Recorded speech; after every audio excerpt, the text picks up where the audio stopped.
There is a photograph that used to hang in the lobby of the Korean Player Association. 5 figures, side by side, in the kind of stillness that only comes after something terrible has been survived. Most people walked past it without a second look, but there was always one person who stopped. He would stand there for a long time, hands in his pockets, saying nothing. Nobody knew his face, nobody knew his name, and in 2 years, nobody would believe what he was about to do. But we are getting ahead of ourselves, because before the legend, there was the fall. And before the fall, there was a test. A very ordinary test, in a very ordinary arena, that was about to become anything but. The examination hall on the outskirts of Seoul held its breath on the morning candidate number 75 entered the room. He was not what the judges expected. The other applicants had arrived in sleek tactical gear, their weapons compact and modern, clean magnetic blades, collapsible energy rifles, the kind of equipment that said you had read the manuals and taken the prep courses. Candidate 75 walked in carrying more weapons than most field squads deployed with in a month. 2 full ammunition belts crossed his chest, a handgun on each hip, a rifle slung across his back, and a second one strapped to his thigh. The man was a walking armory, and the 3 examiners at the scoring table exchanged a glance that said the same thing. Rookie delusion. One of them made a note. Over-equipped. Probable compensatory behavior. The test was standard. A locked arena, a controlled monster spawn, a timer. Candidates fought their way through waves of simulated goblins, low-grade mana constructs, fast but fragile, and were scored on kill time, hit accuracy, and stamina consumption. Most applicants took between 8 and 12 minutes. The record, set 3 years prior by a talented C-rank contender, was 4 minutes and 9 seconds. Candidate 75 stepped to the starting line, rolled his neck once, and planted his feet. The goblin spawned. He did not take a single step forward. What happened in the next 90 seconds would get watched back on the arena's recording system 17 times by the examiner who pulled the footage. The man did not rush. He did not dodge. He stood precisely where he had started, and he shot. Not with panic, not with spray-and-pray desperation, but with the mechanical certainty of someone who had already seen this specific fight play out 1,000 times before. Every trigger pull was measured. Every reload happened before the clip ran dry. When a goblin got close enough to require a change in approach, he shifted grips, rifle to sidearm to a short blade he had drawn without looking, and the timing never broke. There was no wasted movement, no hesitation. Just a man disassembling waves of monsters with the same quiet efficiency a surgeon brings to a procedure they have performed 10,000 times. The timer stopped at 1 minute and 53 seconds. The hall went completely silent. One of the examiners actually pushed her chair back from the table. The man standing at the scoring console could not get the numbers to resolve into something sensible, because the numbers were not supposed to be possible at level 1. A level 1 candidate did not display 0 mana loss. A level 1 candidate did not demonstrate perfect positional awareness across a full field spawn. A level 1 candidate did not look bored while doing it, and candidate 75, for his part, looked exactly that. He ejected a spent magazine, caught it, and slid it into a belt loop out of old habit, the kind of automatic motion a body builds over years of doing the same thing in the dark. The examiner cleared his throat and asked the candidate to state his name for the record. The man looked up. Seo Junho, he said. First-time applicant. He was given his license 3 hours later, quietly, without the ceremony typically offered to high scorers. Nobody in that building knew what to say to him. But to understand why Seo Junho was standing in that arena at level 1, with hands that still ached when he tried to close them fully, why the greatest hunter in human history was filling out a rookie registration form in the year 2024, you have to go back 25 years. You have to go back to the Frost Queen.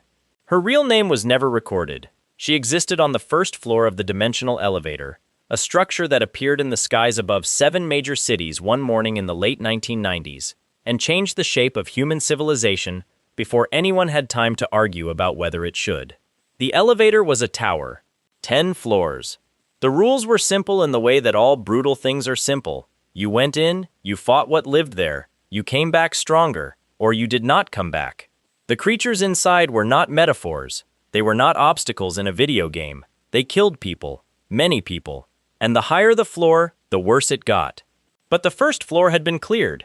Humanity had fought through it over years of organized misery, and the cost had been enormous, and the reward was access to the second floor, a place the explorers called the frontier, an entirely separate world with its own politics and its own wars and its own reasons to die. The system that governed the tower measured everything in numbers: strength, vitality, magic, levels that climbed with each fight, skills that unlocked and evolved, ranks that sorted humans into tiers, the way gravity sorts everything else. By weight. The 5 best of them, the 5 who had climbed highest and fought longest and paid the most, had one job left. The Frost Queen had been the first floor's true gatekeeper, a creature of such absolute cold that she had frozen an entire region solid, halted progress for years, and killed hundreds of challengers who came at her believing that high numbers meant invincibility. She was not a hard fight because of her power level. She was a hard fight because of her ice, the ice that kept spreading, kept killing, kept preserving everything it touched in a perfect, terrible stillness.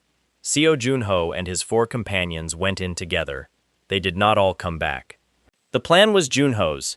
The Frost Queen's core, the condensed crystal of her power at the center of her body, could be absorbed if someone was willing to take the cold into themselves completely. It would freeze the absorber from the inside out. It would take years to thaw naturally. It was, in every clinical sense, not survivable in the short term, but it would end her, and if someone strong enough did it, and was put into controlled cryosleep before the freeze spread too far, the body might preserve itself until the cold had been metabolized. Junho absorbed the core. His body locked up mid-step. He remembers seeing his 4 companions' faces, the fear on them, the grief, and then nothing. Just the cold, and the dark, and a long, long silence. He woke up in 2024. 25 years is a very long time to sleep. Long enough for the world to change entirely, for technology to outpace old methods, for new names to replace old legends. Junho lay in his cryo chamber and stared at the ceiling, and slowly, carefully, tried to close his right hand into a fist. It took him 4 tries. The muscles were there, the body remembered, but something had reset. His stats had rolled back to baseline. Level 1, the number that showed on his system interface was not a glitch. 25 years of earned power, dissolved by the long cold and the core absorption and the body's slow grinding process of metabolizing a monster's soul. He sat up, he checked the interface again, then he swung his legs off the table and went to find out what had happened to the world while he was asleep. What he found should not have been possible. The dimensional elevator still stood. The 2nd floor, the frontier, was still being worked. The player associations, the guilds, the ranking systems, all of it had expanded enormously, turned into an industry with corporate sponsorships and broadcast deals and equipment markets. But the 3rd floor? The 3rd floor had been stalled for 2 decades. The reason was simple and maddening. The 3rd floor was an ocean of lava, impassable without the ability to cool it, and the only thing in existence capable of cooling it was the Frost Queen's core, which was sitting inside Seo Junho's chest. 25 years. They had been stuck for 25 years, not because no one was strong enough, but because no one could cross the lava sea. The world's entire progression through the elevator had been on hold since the night Junho absorbed that core and went to sleep.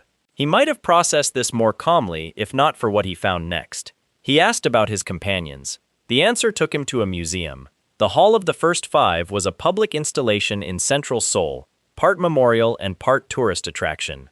There were plaques with dates. There were historical photographs, carefully restored. And there, behind reinforced glass in a temperature-controlled display alcove, were 4 cryo chambers. His 4 former companions, still frozen, still mid-motion from the night 25 years ago, posed in the positions the preservation team had thought looked most dynamic for visitors.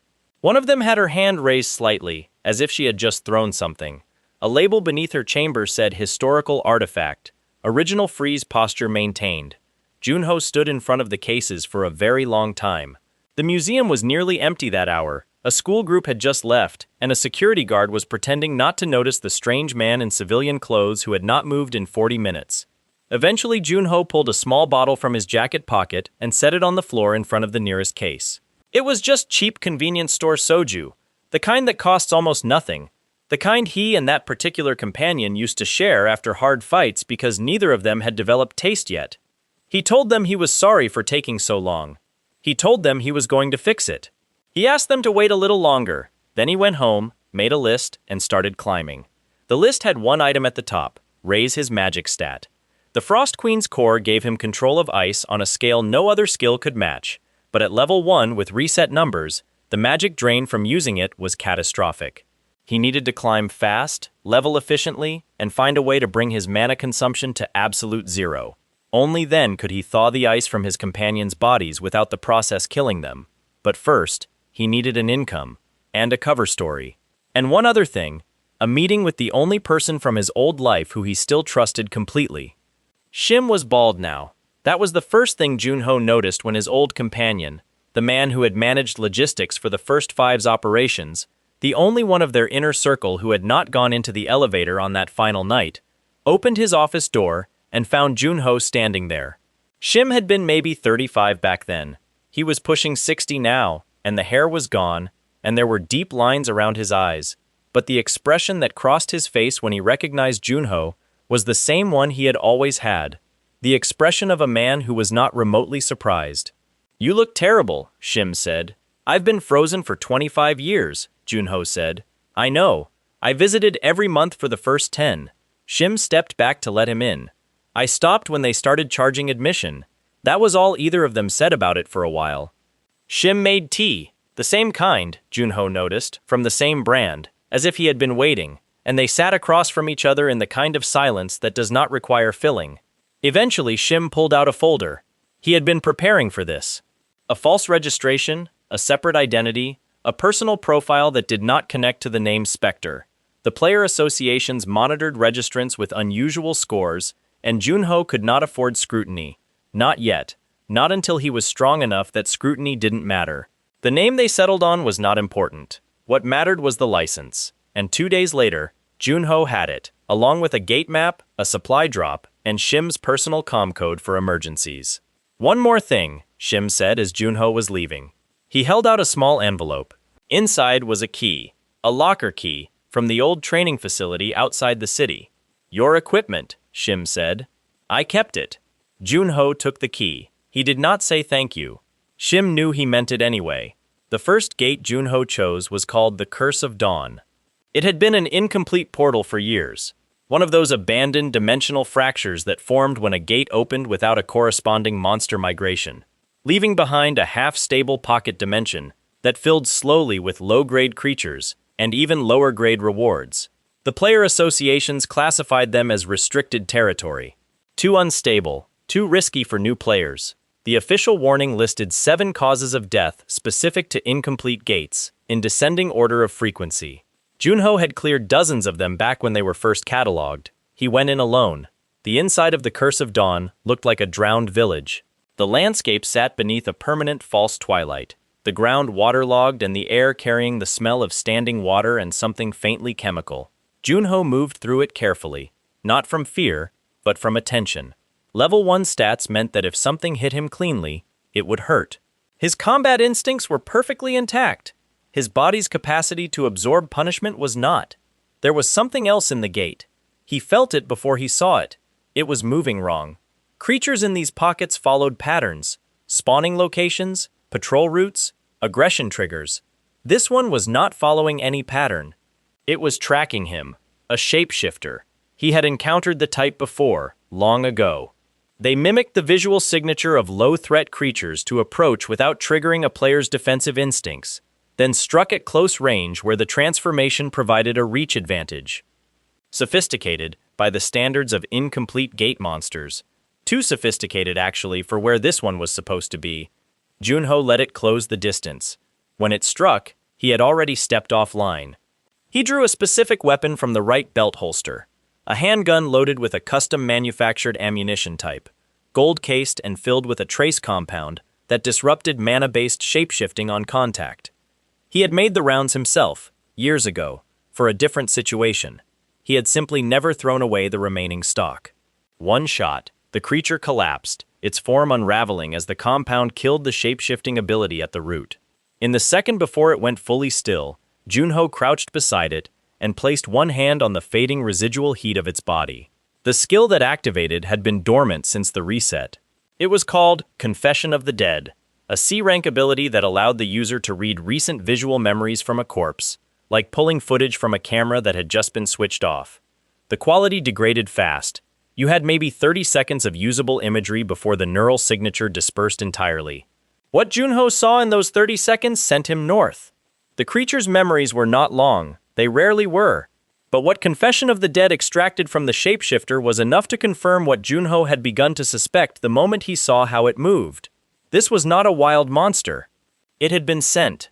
Someone had placed it in that gate specifically, and the visual echo left behind in its dying mind showed a face, blurred at the edges the way all memory-pulled images were, but carrying enough detail to identify a jawline, a weapon type, a guild insignia half hidden beneath a jacket collar. He filed the image away and walked out of the gate. The next target was already on his list. It had been for different reasons: a legendary bow, an old colleague's name, and a location called the Garden of Life. The Garden of Life was not a restricted gate. It was public access, mid-difficulty, and popular enough that a rotating roster of player teams cycled through it regularly for the reliable experience yield. The inside lived up to its name in the way that only dangerous things do. It was genuinely beautiful. Enormous trees with silver bark grew from pale stone floors. The light came from everywhere and nowhere, warm and diffused, the kind of light that makes wounds look less serious than they are. Creatures here were ecological rather than military, large, territorial, and disinclined to engage unless provoked. Most teams moved through carefully and never triggered the harder spawns. Junho moved through it differently. He was looking for a specific location, cross-referenced from a map Shim had pulled from an old expedition report. 3 years prior, a young Indian marksman named Tushar Vishi had entered the Garden of Life with a mixed team and never come back out. The official incident report listed his cause of death as environmental collapse, a structural failure in the gate's deeper zone that buried the expedition's rearguard. Tushar was listed as confirmed deceased. His family had received a compensation package from the Regional Player Association. The report was wrong. Junho knew it was wrong because Shim had flagged the inconsistency 6 months ago, before Junho woke up, filed for future reference, and because the shapeshifter's memories had included, at the very edge of the usable imagery, a figure that matched Tushar's physical profile. Not in the garden. Somewhere else. Somewhere darker. But that was later. First, the bow. It was exactly where the expedition records placed it, at the root base of the largest silver tree in the gate's central clearing, embedded in the stone as if it had grown there. The bow was called Tempestad. The name came from a Portuguese word for storm, which fit. It was not a technological weapon, no integrated mana systems, no digital targeting assists, no automated recoil management. It was built from a material the system classified as A-rank organic composite, the wood and string from creatures that no longer existed anywhere except inside these sealed dimensional spaces. It required a specific body resonance to draw. Most people who had tried to pull it reported the sensation of putting their hand into running current. Junho picked it up with one hand and knocked an arrow. He drew it in a single smooth motion, held for half a second, and released. The arrow crossed the clearing and embedded itself 2 inches deep in the silver tree on the far side. The bow had not resisted him at all. He slung it across his back, next to the rifle, and went looking for Tushar's remains. He found them in the gate's lower level, past a shelf of stone that required a careful descent and then a 50-meter crawl through a passage that most expedition reports had flagged as structurally unstable and therefore skipped. At the end of the passage was a chamber that the early mapping teams had never reached. The chamber was not natural. Its walls were too regular, the ceiling too deliberate, and on its floor, preserved by the gate's internal climate, were the remains of 2 people. One of them was Tushar. Junho recognized him from Shim's files. 22 years old, from a city in Rajasthan, recruited by a mid-tier international guild after a regional qualifying run that had produced kill numbers 3 times above his cohort's average. An exceptionally talented marksman. A person who should have had decades of growth ahead of him. He was lying on his back with an arrow in his chest. Not a gate creature's attack, but a precision shot from close range, the entry angle indicating someone who had been standing directly over him when they fired. His teammate. Junho placed his hand on the remains and activated Confession of the Dead. The 30-second window opened. Tushar's last memories were disorienting to receive, the way all death moment memories were, flooded with adrenaline and sensory override, the brain's desperate attempt to process too many things at once. But the relevant details were clear. The teammate who had been leading their section of the expedition, a man whose guild credentials had cleared every standard background check, had waited until the rest of the team was out of earshot before drawing his bow. Tushar had turned around at exactly the wrong moment. He had seen the arrow leave the string. The final image in the memory was the shooter's face, and on the shooter's left forearm, exposed where the sleeve had ridden up during the draw, a mark, not a tattoo. Something that sat beneath the skin the way bruises do, dark and spreading and wrong.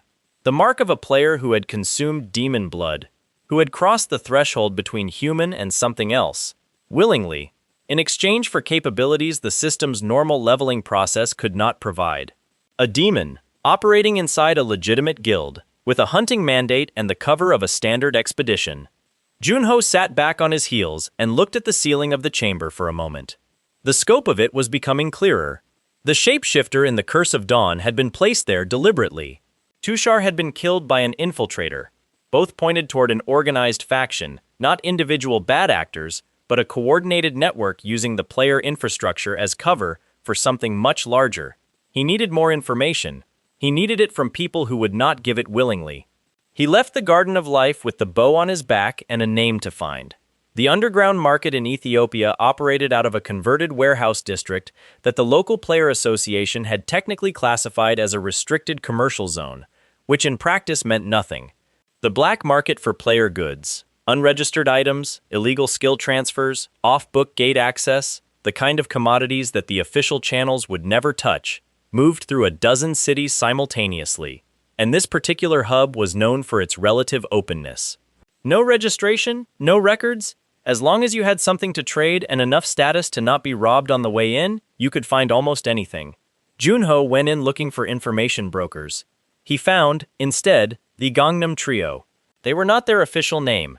Junho had heard them referred to that way in the player underground. 3 mid-rank veterans who had been running protection rackets on lower-ranked players at gate entries and black market locations for 4 years. Their method was straightforward. Identify a target who was too low level to resist, too new to the system to know their rights, and extract payment for the privilege of operating in their space. The player associations knew about them. Nobody had moved against them because their individual ranks were high enough to make the official cost-benefit calculation unfavorable. They were working a rookie when Junho arrived.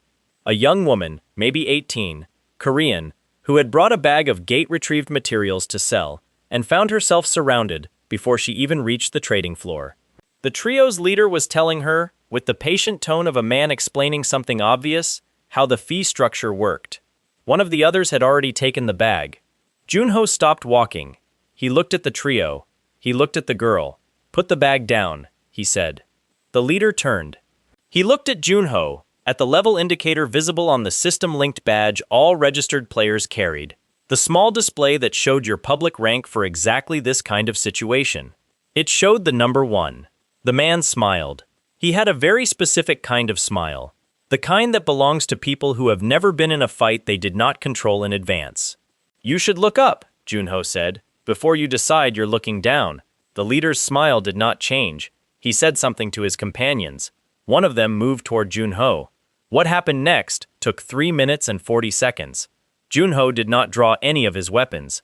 He used elbows, because elbows are harder than knuckles and less likely to break your own hand in the process, and because at close range against opponents who were used to fighting people who feared them, the initiative advantage of moving first and hitting the structural points, collarbone, floating rib, the particular angle of the knee that makes the joint give, compressed any fight to its essential arithmetic.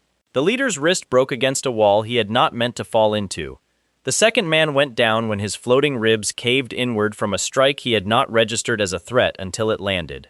The third tried to run. Junho threw a dagger. It pinned the man's sleeve to the wooden wall panel behind him. Through the fabric, through the exact gap between ulna and radius that meant the blade touched neither bone, and the man stopped running because the alternative was tearing his own arm apart to get free. Junho picked up the girl's bag and handed it back to her. He told her to leave, and she left. He crouched in front of the trio's leader, who was sitting against the wall holding his wrist, and asked him about demon blood users operating inside legitimate guilds. The conversation was not long. The name that came up was Carl Seiner. Carl Seiner was listed in the Player Association databases as a high-rank independent operator. No formal guild affiliation, freelance combat specialist, known for exceptional archery skills. His public record was clean. His actual activity, according to the Gangnam Trio's leader, who had been operating close enough to the demonic supply network to know its edges, was something else entirely. Seiner was the network's enforcement arm. He tracked down rare and legendary bows, located them, extracted them from whoever currently held them, and brought them back to the faction's central operations. He had been responsible for at least 4 confirmed deaths in the past 18 months, and he was level 100. Junho stood up. He thanked the man politely, retrieved his dagger from the wall, and walked back out through the market without looking at the 3 men again. His next step required bait, and the right location. He found both at a portal off the East Sea coast of Korea, a water access gate called Dragon Island that had been sitting at low traffic status for 2 years, avoided by major guilds because the interior was deeply hostile to group tactics. 2 American operators who had been tracked moving through the regional underground, going by the handle Shadow Brothers, both of them logged as having purchased demon-enhanced blood compounds 6 weeks prior, had been seen casing the portal twice. They were looking for something specific inside. Junho let it be known, through a carefully placed rumor in the right channels, that a legendary bow had been retrieved from the Garden of Life and was being stored by a low-rank independent player who used Dragon Island as a personal hunting ground. He went in 4 days before they arrived and waited. The Dragon Island interior was spectacular in the way that places built around death often are. The walls were sheer black rock, wet from the moisture that came off the underground lake that occupied the gate's center, and the creature that lived there, the nameless dragon, was something Junho had read about but never encountered. It was old. Not old in the way gate creatures usually were, but old in a different sense, a weight to it that had nothing to do with combat level. It lay at the center of the lake on a stone shelf just above the waterline, and when Junho arrived, it watched him with the patience of something that had been watching things for a very long time. He did not fight it. He settled a respectful distance away and waited. The Shadow Brothers came in on the 5th day. They moved well. Demon blood enhancement accelerated reflexes in ways that were immediately visible to someone who knew what to look for, the slightly wrong speed, the way threat response happened a half second before the threat was fully visible. They had not expected the space to be occupied. They had certainly not expected the space to contain someone sitting cross-legged next to the dragon's lake, eating rice crackers out of a foil packet, apparently unconcerned. The fight was short and brutal and entirely one-sided, but not in the direction the Shadow Brothers had anticipated. Junho moved differently when he was cornered than he did when he was open. In the black market, his approach had been clinical, the kind of efficiency you develop when you are trying not to kill people by accident. Here he had made a different calculation. The demon blood compound changed what a person was at a biological level. The Player Association's own research documented this, and the documentation was public, and it said in clear language that full conversion was irreversible. The Shadow Brothers had not taken a performance supplement. They had chosen to stop being human. That choice had a consequence. The consequence arrived in 2 stages, about 40 seconds apart. Afterward, the dragon raised its head and looked at him. Junho looked back. He activated Confession of the Dead on the nearest remains, a necessary step, closing the information loop on what these 2 had known about the network's structure. And as the skill ran, something unexpected happened. The dragon leaned forward, not aggressively, something else. The residual soul memory of the nameless dragon brushed against the active skill window the way a hand might brush against a curtain. Junho had never had this happen before. He held the activation open and let the contact develop. What came through was not a recent memory. It was ancient, the way old photographs are ancient, the color wrong, the edges soft, the emotional register completely different from the present. The dragon had not always been a dragon. The images were fragmentary, disconnected, but coherent enough. A city, enormous and walled, in a period so far back that nothing about the architecture matched any recognizable historical style. A man standing at its gates, crowned, looking outward at a tide of creatures that was going to reach those walls by morning. A choice made quietly, almost without ceremony. The man had walked into the dimensional fracture that would eventually become this gate, and the thing that walked out had not been a man anymore. It had been this. He had done it to become a defender, something that could guard the gate from the inside, permanently. He had given up everything else for that. Junho sat with that for a while after the memory dissolved. He did not have a name for what he felt. He finished the rice crackers and left the gate. Las Vegas had been on the list for different reasons. The Demon Network used the city's high-volume player casino circuit as a laundering mechanism. The gambling economy was large enough and cash-adjacent enough that moving money and resources through it left very little traceable signature. Junho needed access to the financial layer of the network, which meant he needed access to the table where the network's accountants liked to play. He arrived on a Tuesday evening, checked into a room under a name that was not his, changed into clothes that cost less than his ammunition, and went to the casino floor. The table he was looking for was in the private section, accessible by rank-authenticated entry, a mechanism designed to keep low-tier players out of games where the buy-in exceeded their guild backing. Junho's public rank was not sufficient. He went in anyway, through the service corridor, which was unglamorous and effective.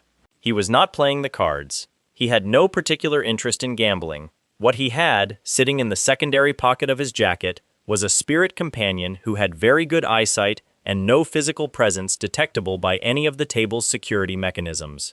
The Frost Queen's absorption had done something unexpected when the core metabolized. She had not simply become a stored power source. She had become, incrementally, imperfectly, in the way that things which were never supposed to happen develop rules for themselves. A semi-autonomous presence. Small, currently, T-sized as it happened, because she had decided upon manifesting that she preferred to exist at a scale where she could sit on surfaces and hold very small cups. She was opinionated about this. She was opinionated about most things. She had very strong feelings about carbonated beverages, which she disliked, and about television remote controls, which she felt should remain in a fixed location rather than being left wherever one set them down. Junho had not anticipated any of this. It was an adjustment. But her ability to observe was perfect, and she could relay what she saw directly to his perception, and the man running the rigged game on the private floor had no idea that the level 1 nobody in the service corridor already knew every card in every hand before the first one was dealt. Junho did not take money from the table. He was not there for money. He waited until the game broke up, followed the target, a mid-level player who served as a logistics contact for the network's regional cell, out through the side exit, and had a quiet conversation with him in an alley that was not quite dark enough to be dramatic, but was empty enough to be honest. The logistics contact was not a fighter. He was an administrator, the kind of person who kept a very clean desk and very carefully maintained plausible deniability about everything his network did. He had thought that his rank, which was respectable, comfortably mid-tier, sufficient to handle himself against most threats, was sufficient protection for this type of confrontation. He had finished explaining this opinion when something very cold pressed against the back of his neck. Not a weapon, not exactly. The ice that formed there was precise and deliberate and communicated, more clearly than any statement of intent, the gap between his assessment and the current reality. The conversation lasted about 8 minutes. Junho learned the auction schedule. He learned the name of the artifact that would be on the block, and he learned that the skeleton mage the network used for high-value extraction operations, a figure called Arma, would be attending personally. Arma. The skeleton mage's full designation in the network's internal hierarchy was Nazad Hallow's regional subordinate, which meant he answered to a figure at the absolute top of the demonic infrastructure, a king of the dead, a skeleton mage of sufficient age and power to operate internationally without formal player system registration. Hallow ran orphanage networks. The reason for that would become clear to Junho later, at terrible cost, in a different city. For now, Arma was enough. The auction was held in a converted gallery space in the central business district of a city Junho arrived in on a gray morning, carrying a sealed crate that the event security scanned and waved through without concern. The item inside the crate was not what it appeared to be. This was deliberate. The event itself was exactly what high-end artifact auctions always are. Elaborate staging for the transfer of dangerous objects between people who preferred not to meet directly. The items on offer were legitimate, a range of A-rank and S-rank artifacts recovered from gate interiors, authenticated by independent assessors, starting bids that represented the kind of number that made even major guild representatives check their allocations twice. The room was full of exactly the wrong kind of people, which made it a very good location for what Junho had planned. Arma arrived fashionably late, which was an interesting choice for a skeleton. He was wearing a glamour, a magical overlay that gave him a human appearance for the purposes of social navigation. But glamours had tells if you knew what to look for. The way the light handled the skin at the wrist, the slightly wrong placement of weight when walking. Junho had been identifying glamour users since before most of the people in this room were born. He let the auction run through its first 3 items. Then he arranged the trap. The sealed crate he had brought contained an ice construct, not an active weapon, but a sculptural piece, shaped with enough precision to read on any magical scanner as a condensed core fragment. A piece of the Frost Queen's power, apparently unhoused, apparently available. It was not. The ice was inert, artfully structured to fool a non-expert reading at distance. But to someone who desperately wanted to locate the real core and had been searching for it for years, it would read as exactly what they wanted to find. Arma felt it the moment the crate was opened for display assessment. Junho watched him feel it, the subtle adjustment of posture, the glamoured face going very still, the controlled look he passed across the room to identify who had brought the item. He found Junho's eyes. Junho nodded once, very slightly, the way you nod at someone whose name you already know. The skeleton mage moved for the exit. Outside, away from witnesses, he dropped the glamour entirely and closed the distance with the specific confidence of someone who had never been in a situation they could not resolve through force. The trap closed before Arma cleared the alley. Ice does not need to be dramatic to be absolute. It does not need to fill the sky or freeze a landscape. A correctly placed column of it, occupying the 2 square meters of ground in front of a target who is moving fast and not watching the floor, is sufficient. Arma hit the ice patch at speed, and his forward momentum betrayed him immediately. The full construct deployed in the next 2 seconds. Walls first, then ceiling. A box of the precise dimensions Junho had calibrated on the walkover. Then he crossed the distance, and drove a blade through the gap in the rib cage that a skeleton mage's glamour always left unprotected, because the glamour was designed to fool visual scanners rather than close-range tactile contact. Arma did not die immediately. He was old enough and powerful enough that the damage was severe without being instantly fatal, which was what Junho had wanted. A dead skeleton mage was a closed information source. A badly wounded one, contained in an icebox with no exit and someone crouching in front of him asking specific questions, was considerably more useful. The conversation was not pleasant. Arma did not cooperate voluntarily. The ice got smaller. Eventually Junho had what he needed: a location, a name, and a delivery schedule. A city in Italy, an operation called Paradise. And the beginning of something so specific and so wrong that he spent the next 3 days in the Cave of Trials doing nothing but preparing himself for it, because you cannot go into what he was about to walk into without being certain you can come out. The Cave of Trials was not on any official map. It existed inside a sealed dimensional pocket that Shim had located years ago and kept off every database he had access to, which was most of them. The cave's interior ran on its own logic, a series of chambers, each designed around a specific form of absolute limit. Gravity chambers where the pressure climbed until your skeleton made decisions for you. Sensory deprivation rooms so complete that the mind began manufacturing its own input within minutes, and the manufactured input was never kind. Reflex chambers that operated faster than conscious thought could track. Junho had used it before, years ago, when he was building toward the level of control that eventually made him Spectre. He had not needed it then the way he needed it now. The core problem was magic consumption. His frost ability was the key to everything. It was what would eventually cool the lava sea on the 3rd floor and allow progression, and more immediately, it was what he needed to safely draw the ice out of his 4 companions without the thermal shock killing them. But at his current level, each use of the ability pulled from his magic stat at a rate that would exhaust him in under a minute of sustained application.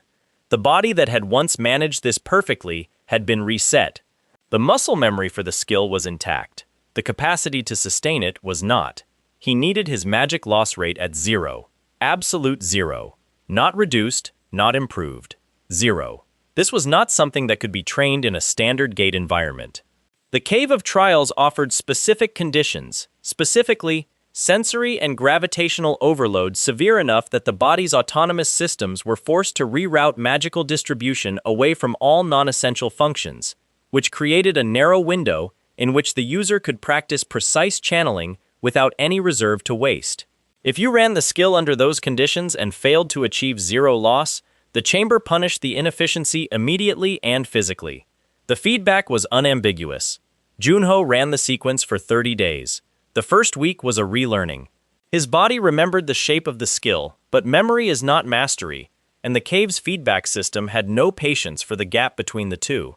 He came out of the sensory chamber on the 4th day bleeding from both ears, sat down against the outer wall, and ate 3 nutrition bars without tasting any of them while waiting for his equilibrium to return. The Frost Queen, manifested at her preferred teacup size on the rock beside him, observed this without comment for a while. "You are slower than you used to be," she said eventually. "I know," he said. "You are also eating those wrong. You should unwrap them first." He looked down. He had bitten through the packaging on the second one. He set it down. "Are you going to help or observe?" he asked. "Both," she said, and poured herself more tea from a container so small it should not have functioned as a teapot, and somehow did. "Mostly observe." By the 3rd week, the number had dropped dramatically. By the 30th day, during a sustained 12-minute channeling run in the full gravity and sensory sequence simultaneously, his magic consumption for the frost ability registered at 0.00. He sat on the cave floor for 20 minutes afterward. Not from exhaustion, from something quieter. The number on the interface meant his friends had a path home. It was not sentiment that kept him sitting. It was the weight of what had been sitting on the other side of that number for 25 years, and the specific feeling of that weight lifting by the exact width of 1 decimal place. The Frost Queen set her cup down and did not say anything for once.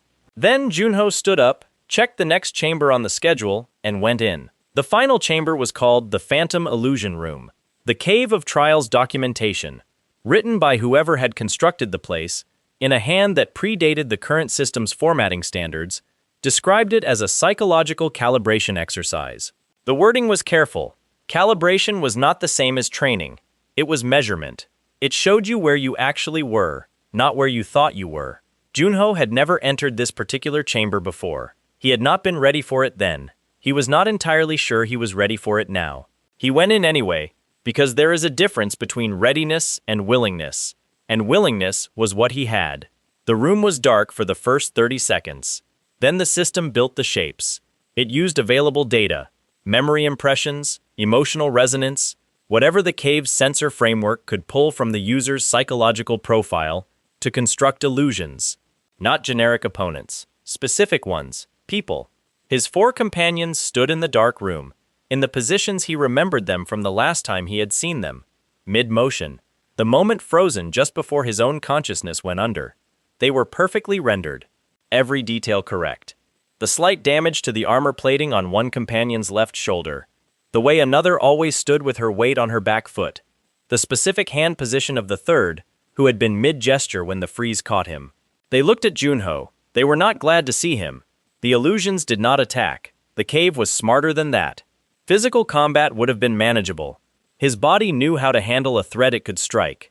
What the room delivered instead was language. The illusions spoke with the voices that Junho's own memory supplied, which meant they were perfectly accurate, which meant they carried the full weight of 25 years of survival guilt trying to find a shape to take. The first illusion asked why he was still alive. The second asked why he had not come back sooner. The third said nothing, just looked at him with an expression that was worse than any specific accusation. The fourth, the one whose voice Junho knew best, whose soju bottle was still sitting in front of the museum display case, told him that the ice was comfortable actually, that they had adjusted, that they did not need him to rush. He stood in the center of the room and took it. This was the thing about psychological calibration. It was not designed to break you. It was designed to show you whether you were already broken in ways you had not noticed. The chamber could not manufacture damage that was not there. Everything the illusions said was drawn from what Junho's own mind had been carrying.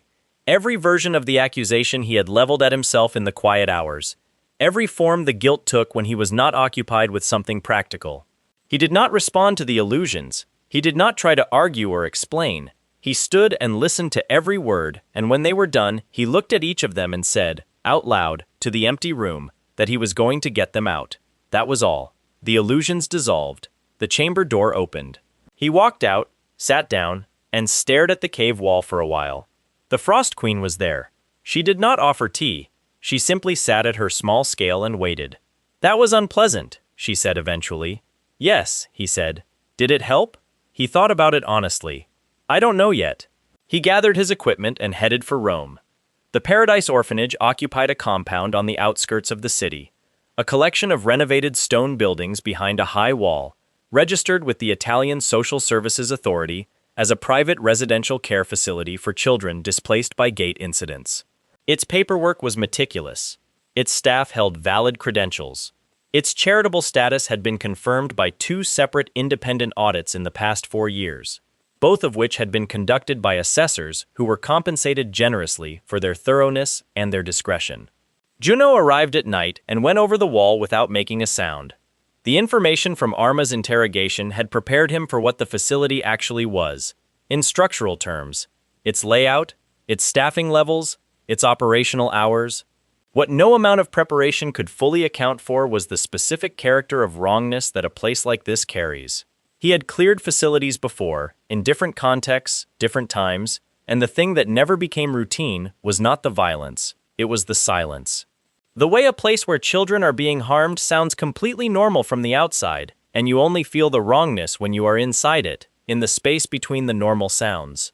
He moved through the outer buildings first, mapping the guard positions and the staff schedule as he went.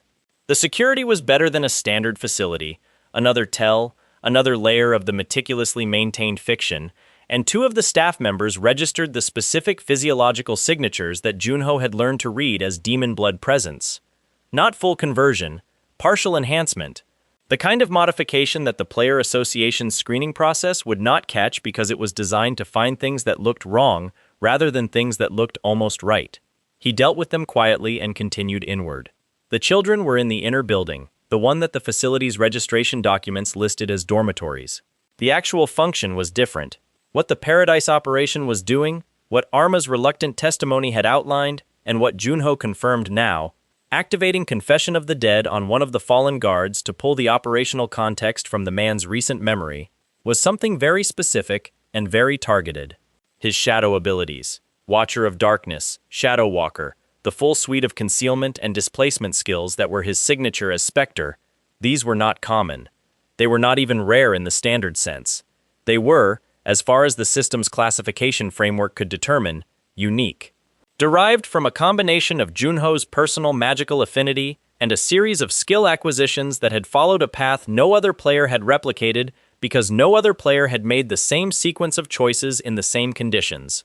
You could not simply level your way to those abilities, but you could, apparently, extract the genetic and magical markers that enabled them from a person's blood.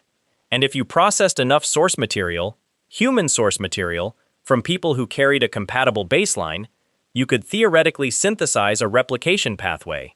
The children in the Paradise facility had been screened for compatible baseline markers. The ones who were here had been selected specifically because they could serve as raw material for copying his abilities. Junho stood in the inner building and absorbed this information from the guard's dying memory, and felt something settle into place in his chest that was not calm, exactly, but was adjacent to it, the state that had always preceded his most precise work. He thought of Tushar, 22 years old, killed in a gate by a fake teammate. He thought of the shapeshifter in the Curse of Dawn, placed there deliberately, another piece of the same network's reach. He thought of the museum, and his companions' faces through the glass. He put on the mask. The formal one, the one Shim had kept with the rest of his equipment, the Spectre mask, white and clean and carrying 25 years of absence. He had not worn it since the Frost Queen fight. He put it on now, adjusted the fit out of old habit, and walked into the next room. What followed was not complicated. It was thorough.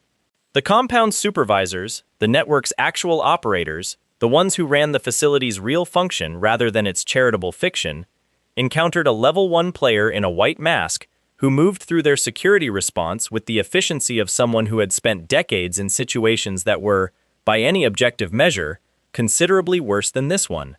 The ice came in specific, surgical applications: a locked door, a blocked corridor, a man who was reaching for a weapon and found that his hand had been encased before the reach was complete. Nobody died who was not already beyond the reach of any other outcome. Afterward, Junho went through the inner building room by room. The children were there, 17 of them, ages ranging from perhaps 6 to 12, in various states of the process the facility had been running on them. The demon energy that had been introduced into their systems was not natural.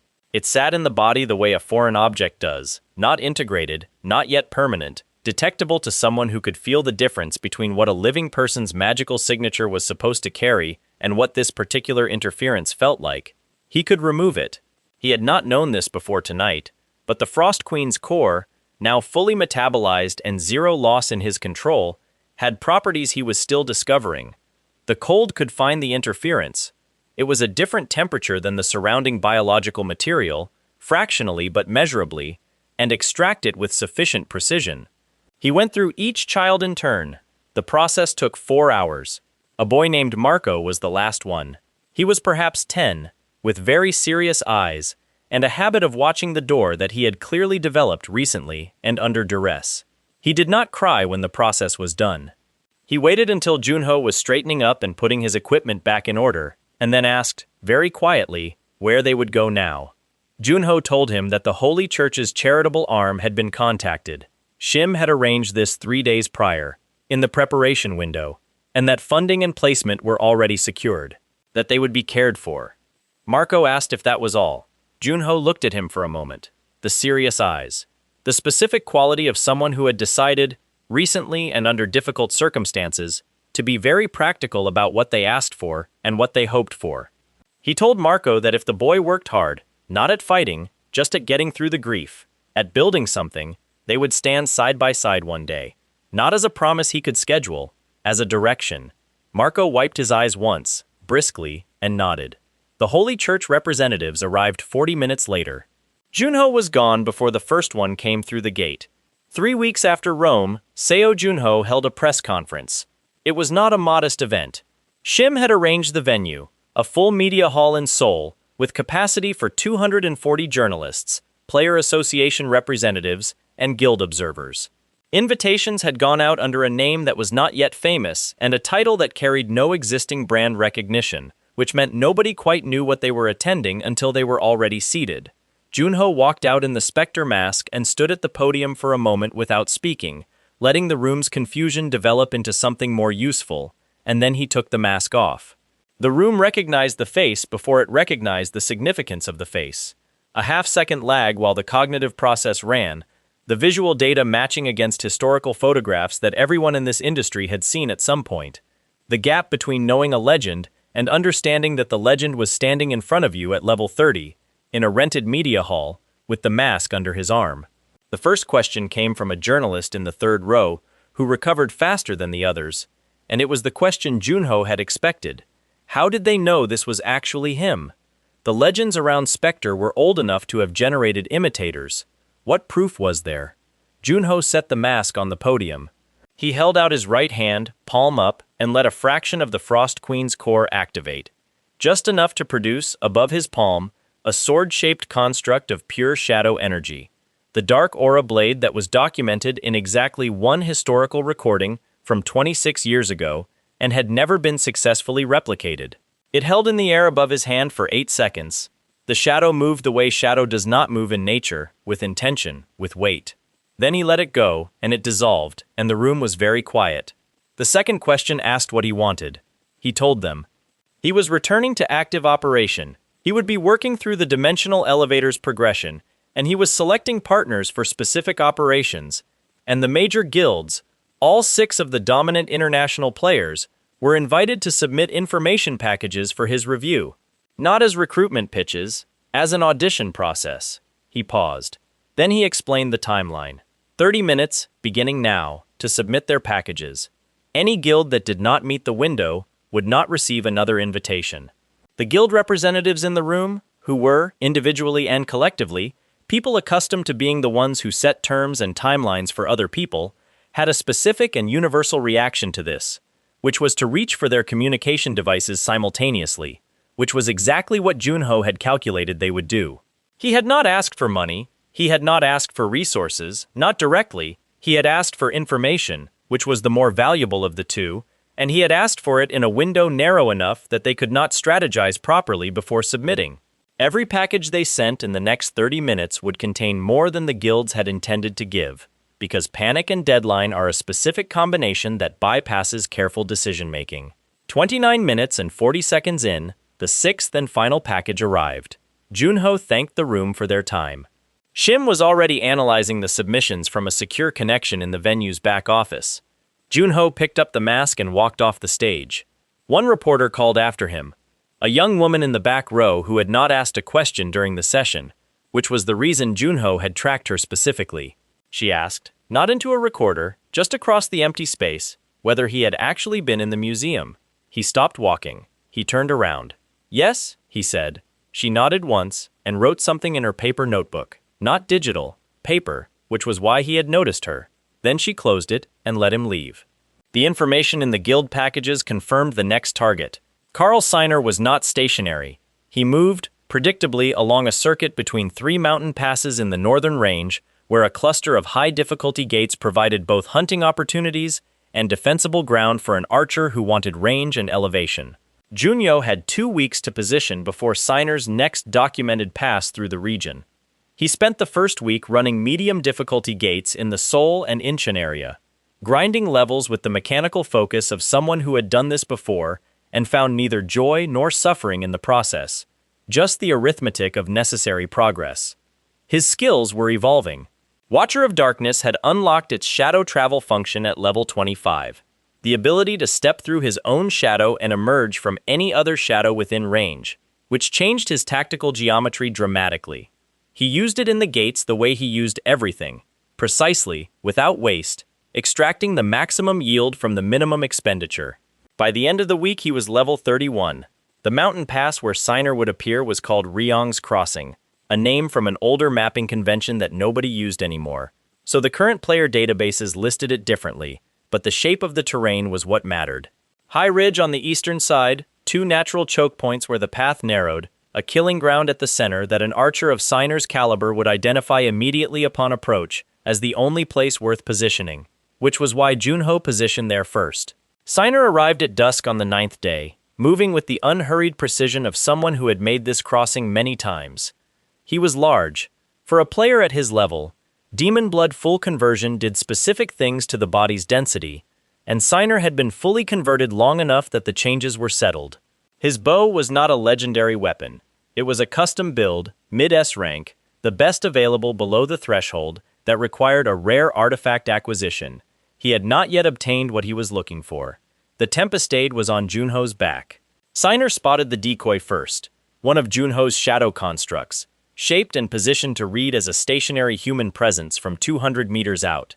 He stopped. He assessed. He drew and fired a test arrow in just under 2 seconds from assessment to release. The arrow went through the construct and embedded in the rock behind it. He knew the decoy immediately.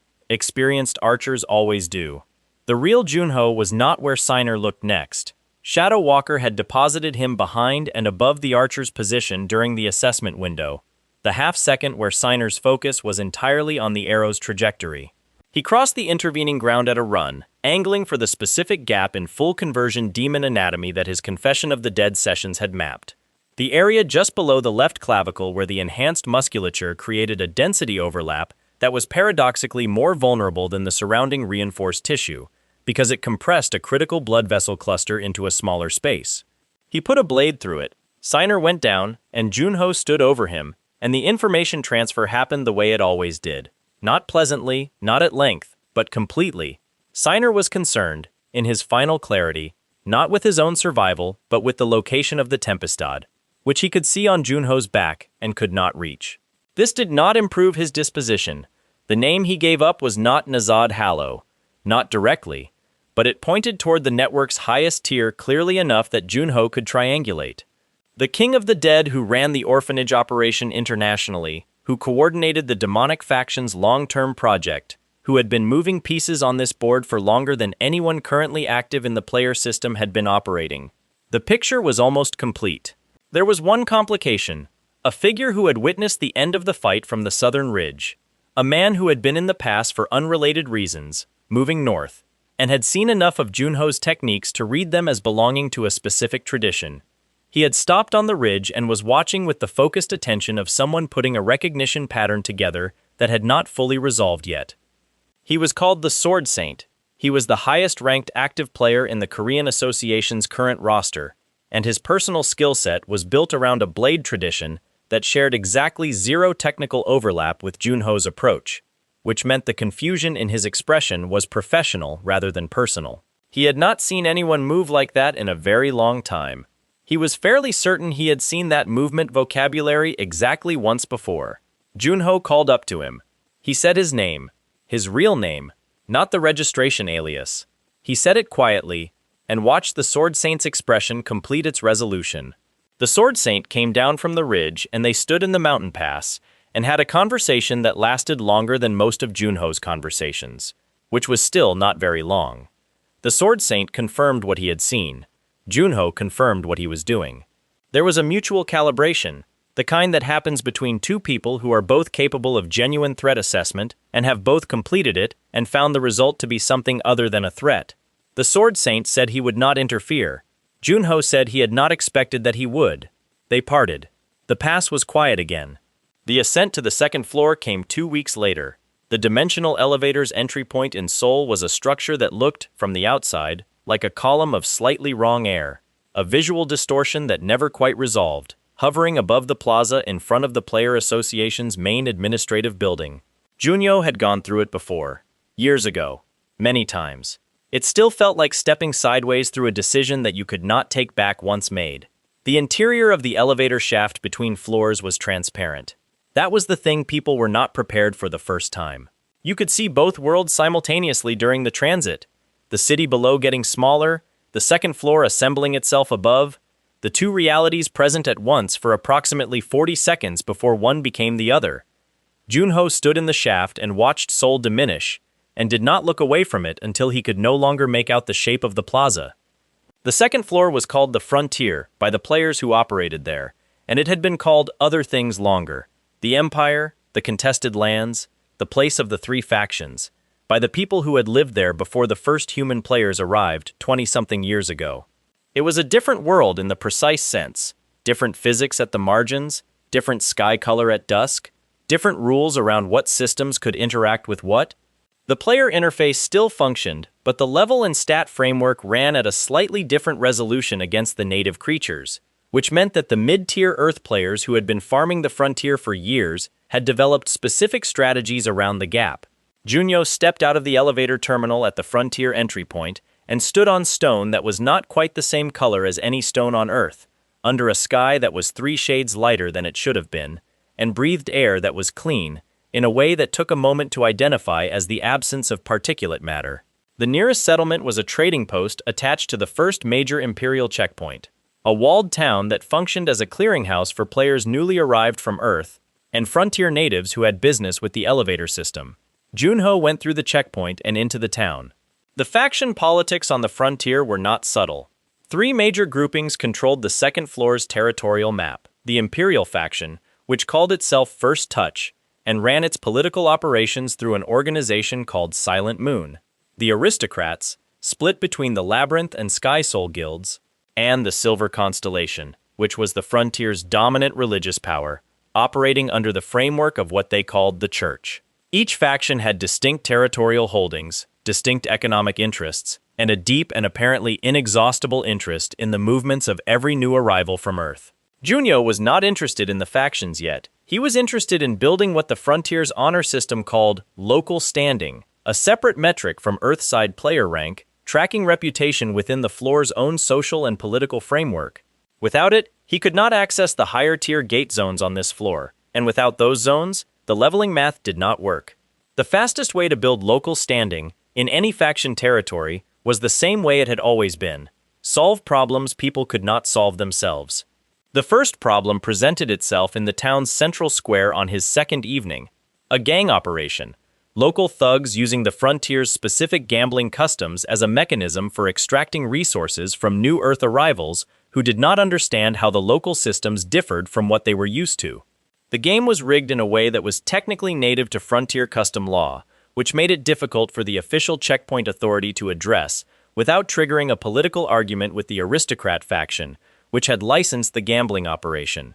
Junho had the Frost Queen observe the game for 2 hours. Then he sat down at the table. The syndicate running the game were not stupid. They identified him as a potential mark within 2 rounds, a new arrival, Earthside equipment, no visible local affiliations, and adjusted their method accordingly. The particular adjustment they made was a mistake, because it required them to be paying close attention to the cards and the betting pattern, which meant they were not paying attention to anything else. Junho did not cheat. He did not need to. He simply played the game correctly, using the information the Frost Queen had extracted from her observation period, and by the 7th round the syndicate's bankroll had migrated entirely to his side of the table, which was when the man at the back of the room stood up.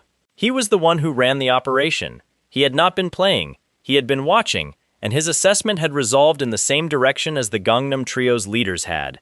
The number on the badge, the obvious conclusion, he said, with the specific confidence of someone who had never been wrong about a read before, that level 1 players did not sit at his table. Junho looked up at him. "I'm level 31, he said.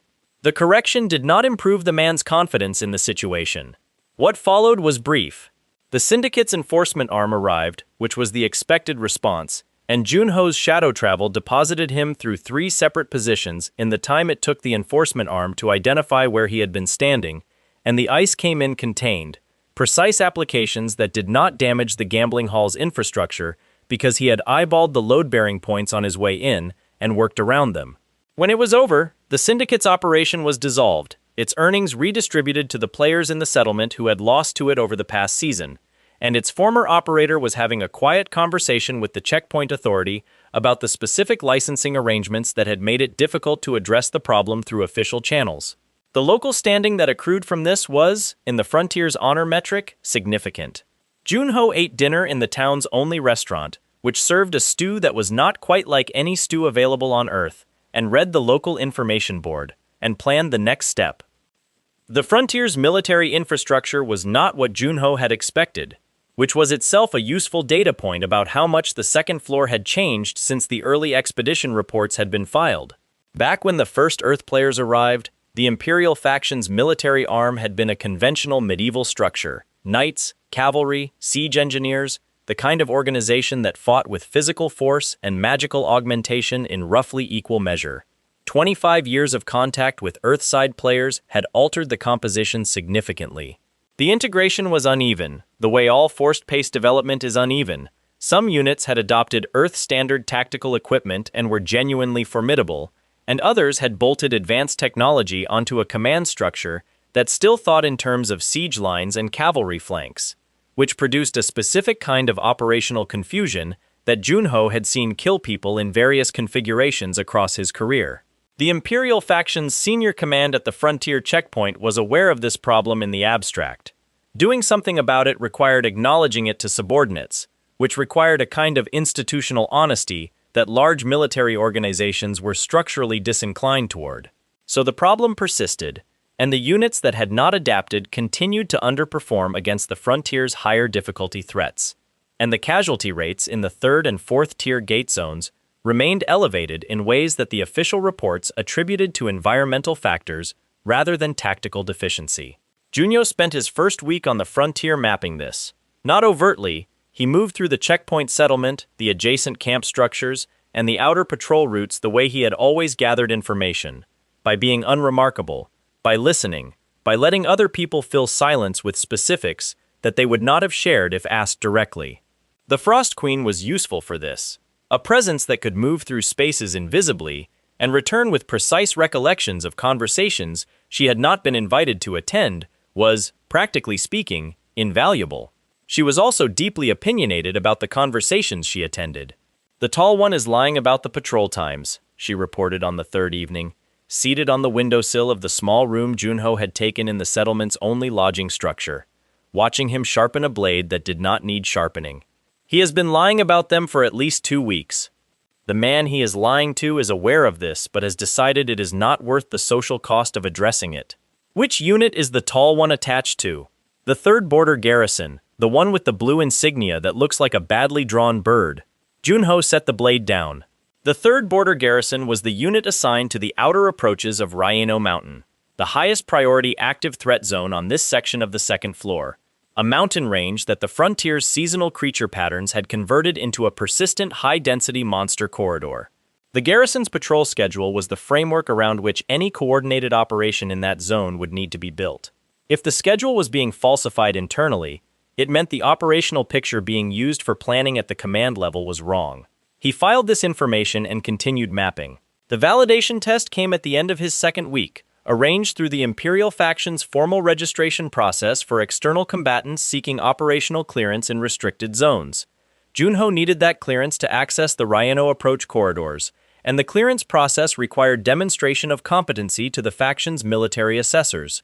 The system was designed to filter out Earth players who arrived on the frontier with strong gate farming credentials, but no grasp of the second floor's specific combat conditions, native creature types, environmental variables, the particular characteristics of frontier mana that differed from Earth standard. The assessment format was a practical evaluation conducted in the faction's training courtyard, supervised by a senior knight instructor whose role was to test external candidates against a standardized combat benchmark. The benchmark existed because the Imperial faction had learned, expensively, that self-reported player stats from Earthside records did not translate reliably to frontier performance. A level 30 Earth player might be exceptional, or might be entirely out of their depth, depending on how they had built their skills and what they had been fighting. The instructor's job was to determine which. The instructor's name was Garrick. He was not young, perhaps 50, heavy-set in the way of someone who had trained hard for decades, and whose muscle had redistributed itself into something dense and settled rather than visibly athletic. He carried a blunt training weapon, standard for assessments, and he moved with the kind of economy that comes from having spent so long doing the same precise thing that all the waste had been removed from it. He had evaluated perhaps 400 external candidates over his tenure. He had not been surprised by one of them in years. He looked at Junho's public profile, level 31, Korean, Earthside origin, registered under the assessment alias, no listed guild affiliation, and felt the mild, professional skepticism he had learned to apply to all independent operators who arrived without institutional backing. Institutions had standards. Independents had whatever they had built alone, which was sometimes extraordinary, and more often than not, was simply a specific narrow capability, mistaken for comprehensive competency. He invited Junho to demonstrate his approach. The assessment format gave the candidate the choice of how to begin, either a structured exchange where the instructor set the conditions, or an open demonstration where the candidate defined their own terms. Most candidates chose the structured exchange because it gave them a known framework. Junho chose the open demonstration. Garrick adjusted his stance and waited to see what the candidate's idea of a demonstration looked like. What happened in the next 40 seconds would take him considerably longer to describe accurately afterward, partly because the movement sequence involved several things happening simultaneously in different spatial positions, which is difficult to track as a single observer, and partly because the specific technique Junho used to close the final distance before the contact had a theoretical name in the Knight tradition's historical manuals that Garrick had read but never expected to see performed, because it required a degree of directional control that the manual noted was essentially theoretical. It was not theoretical. The contact itself was minimal. A palm strike, precisely angled, with a force and trajectory calibrated to take Garrick's balance rather than cause damage. The instructor went down. He was not unconscious. He was simply in a position from which rising before the exchange was concluded was not mechanically available. He lay there for a moment and looked up at the candidate standing over him. "Again," Garrick said. Junho helped him up. They ran the sequence 4 more times, at Garrick's request. The results were identical in outcome and different in method each time, which was the part Garrick found most instructive. Not that the candidate could win the exchange, but that he could win it differently each time, which indicated that the winning was a consequence of understanding rather than a memorized pattern. After the 5th exchange, Garrick sat on the courtyard bench and drank water, and thought for a moment. "What rank were you on Earth?" he asked. Junho told him the registered level. 31. Garrick looked at him steadily. "That's not what I asked." Junho held his gaze and said nothing. Garrick finished his water and stood up. He signed the clearance paperwork and handed it across without further comment. There was a particular expression on his face that Junho had seen before in instructors who had arrived at a conclusion they could not fully document. The expression of a person who had measured something and found that their measuring instrument was not adequate to the task. Word of the assessment result moved through the checkpoint settlement faster than Junho had expected. The frontier was, at its functional level, a small world. The settlement's permanent population was under 3,000, and the military encampment attached to it was perhaps half that. And in communities of that scale, news about an unusual event spreads the way heat spreads through metal, in all directions simultaneously, faster than anyone decides to carry it. By the following morning, 3 separate factions within the settlement had sent informal representatives to find him. The Imperial Command wanted to discuss operational integration. The Silver Constellation's local representative wanted to discuss the Paradise operation, which had apparently generated intelligence reports that had reached the frontier through the church's communication network ahead of Junho himself.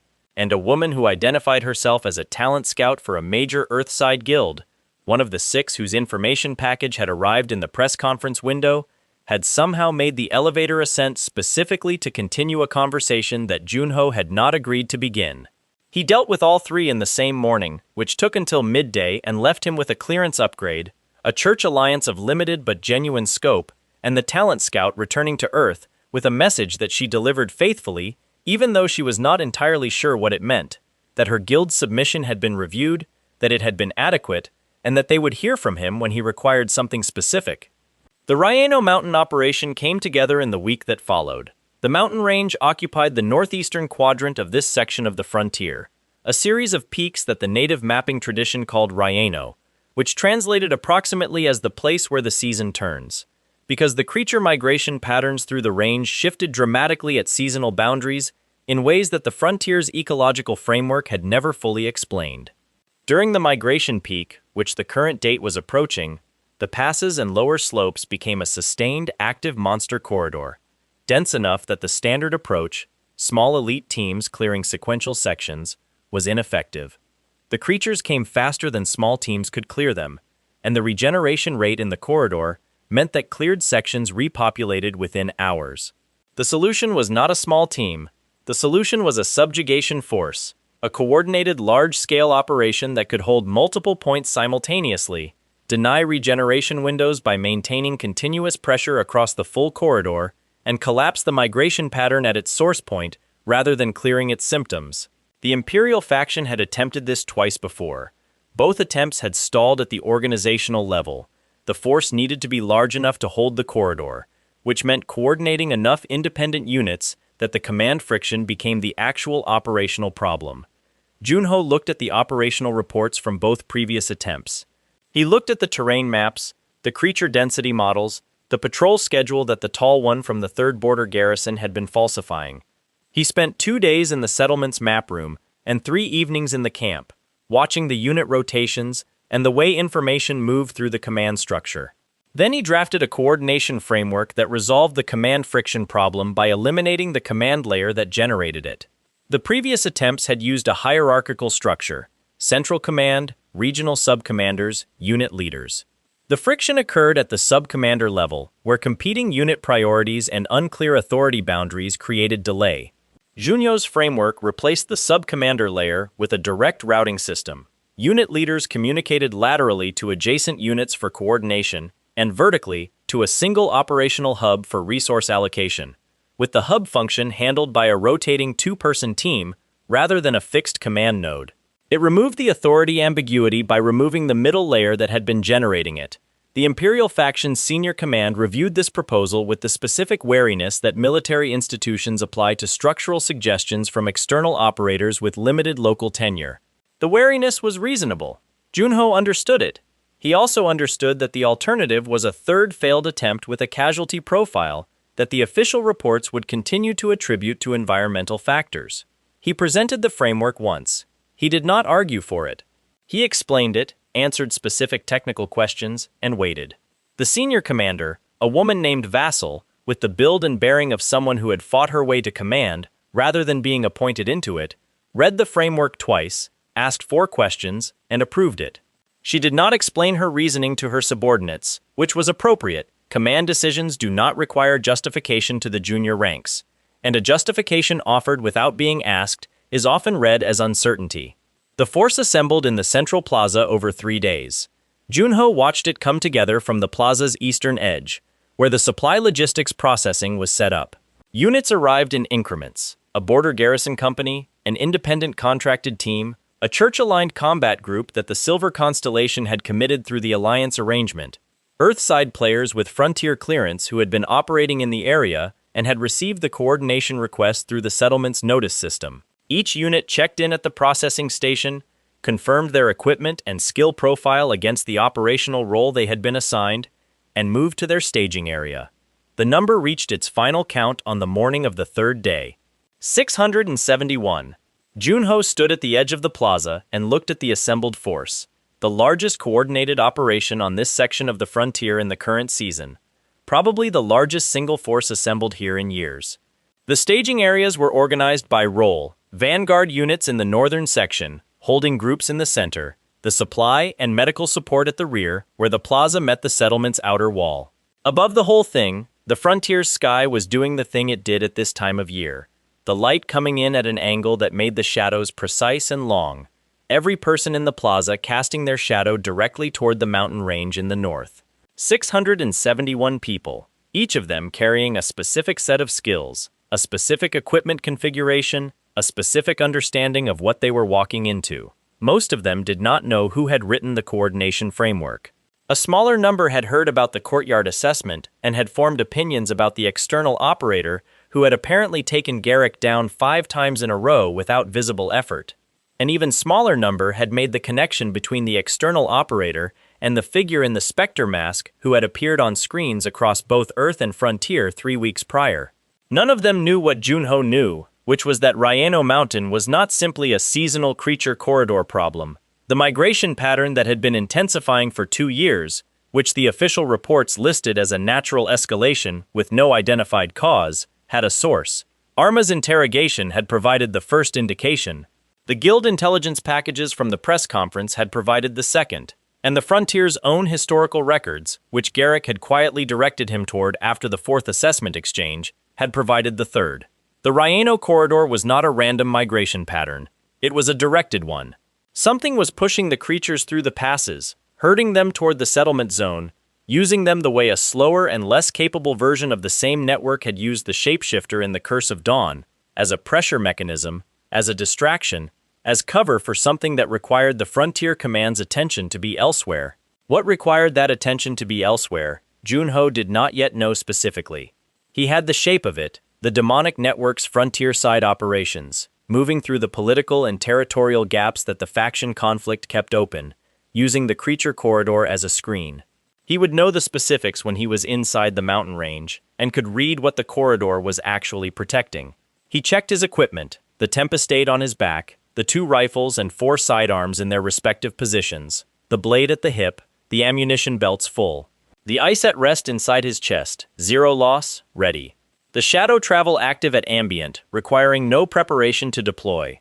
The Frost Queen materialized at her preferred scale on his right shoulder, which was a location she had recently decided was appropriate, and that Junho had decided was not worth contesting. She looked at the assembled force with the expression she wore when assessing something that was either impressive or inconvenient. Given her history, the two were often the same. 671, she said. Yes, you could do this with considerably fewer. I know. So the point is not efficiency. He looked at the plaza, at the 671 people who were going to walk into a monster corridor on a plan he had written, following a coordination framework that depended on lateral communication and trust between units that had never operated together. If the framework held, it was because the problem of command friction was actually solvable by structural means, and not merely by the presence of a single sufficiently capable individual. If the framework held, there was a model for what the Frontier's next 5 years of operations could look like. If it did not hold, there would be a very large number of casualties, and he would know he had miscalculated something important about how people function under pressure in unfamiliar configurations. The point, he said, is whether it works without me. The Frost Queen considered this. She pulled out her miniature teacup, which she appeared to be able to produce from a location that had no physical explanation Junho had identified, and looked into it. And if it does not work without you? He picked up his pack and settled it onto his shoulders. The plaza was beginning to move, unit leaders calling their formations into line. The slow forward shift of 671 people beginning to organize themselves into something that could walk in a coordinated direction. Then I learned something useful, he said. Commander Vassal appeared at his left, on foot, without the formal escort that her rank entitled her to, and that she had clearly decided was operationally unnecessary. She looked at the plaza with the expression of someone who had run the numbers and found them satisfactory, but was reserving judgment until the evidence confirmed it. "Your assessment of the corridor's inner zone," she said. It was not a question. Junho gave her the framework's inner zone approach in the same terms he had used in the planning session. Precise, without hedging, with the single caveat that the source point assessment was inferential rather than confirmed, and would require adjustment when the forward units reached the second ridge and could observe the actual creature density distribution. She listened without interrupting. "And you," she said when he finished, "where will you be?" He looked at the mountain range in the north, where the passes began, where the Rhino corridor opened its mouth, and the migration pattern that was not a natural migration pattern waited for whatever was coming into it. "Forward of the vanguard," he said. She looked at him sidelong, not with disapproval, with the specific expression of a commander who has encountered, occasionally in a long career, an operator whose risk calculus is so different from standard that attempting to modify it is a waste of both parties' time. "Come back with what you find," she said. "Yes," he said. The first unit moved out. The plaza began to empty in sections, the carefully staged sequence of the coordination framework putting each group in motion at the interval that the approach geometry required. 671 people walking north toward a mountain range under a sky that was throwing their shadows long and precise in front of them, as if pointing out the direction. Junho let the main force develop its formation and then moved through his own shadow, stepping sideways through the light and arriving at the corridor's entrance half a kilometer ahead of the vanguard, in the silence and the cold of the mountain air, where the creature sounds were already audible from somewhere up the slope, and the pass narrowed to the width, where the terrain itself would make decisions for anyone who entered without understanding what it was doing. He stood at the entrance for a moment. The Frost Queen had relocated from his shoulder to a position approximately 6 feet above his head, floating with the serenity of an entity for whom the laws of physics were a set of guidelines rather than requirements, and surveyed the pass with narrowed eyes. "Something is in there," she said. "I know. Something waiting." "Yes." She descended back to shoulder height and folded her very small arms. The teacup had been put away. "You are going in anyway." He looked up the pass, where the shadows were deep, and the air was carrying the specific stillness that precedes large-scale movement, the held breath before the season turned. "That's the job," he said, and walked in.